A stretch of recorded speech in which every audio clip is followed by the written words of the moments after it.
एक छोटे से शहर में आरव और उसकी बहन मीरा रहते थे। उनका छोटा सा प्यारा डॉग था, टोनी। टोनी बहुत समझदार था और कभी बिना वजह नहीं भौंकता था।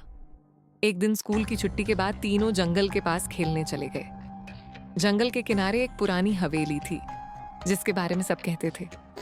वहां जाने वाला रात में आवाजें सुनने लगता है। मीरा डर गई।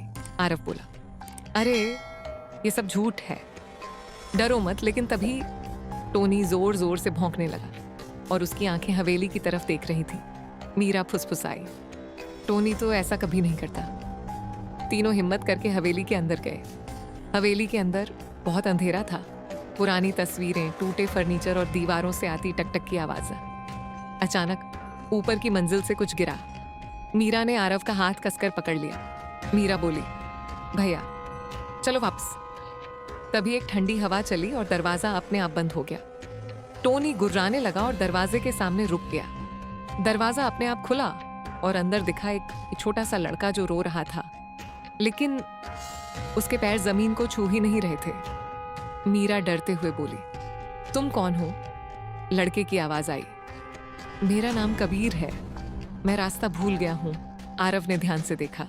कमरे की दीवार पर एक पुरानी तस्वीर थी, उसी में वही लड़का था। टोनी अचानक भौंका और लड़के के पास जाकर अपनी पूंछ हिलाई। तभी कबीर मुस्कुराया, डर मत, मैं बुरा नहीं हूं, मुझे बस घर का रास्ता चाहिए। मीरा ने धीरे से कहा, चलो हम मदद करते हैं। टोनी आगे आगे चलने लगा। जहां टोनी जाता वहां रास्ता चमकने लगता। हवेली से बाहर निकलते ही एक उजली रोशनी आई। कबीर बोला, धन्यवाद, अब मैं जा सकता हूं। और वह रोशनी में बदल गया। हवेली शांत हो गई। दरवाजे अपने आप खुल गए। अगली सुबह हवेली अब वहां नहीं थी, वहां सिर्फ एक खाली जमीन थी। मीरा ने मुस्कुराकर कहा, टोनी ने हमें बचाया।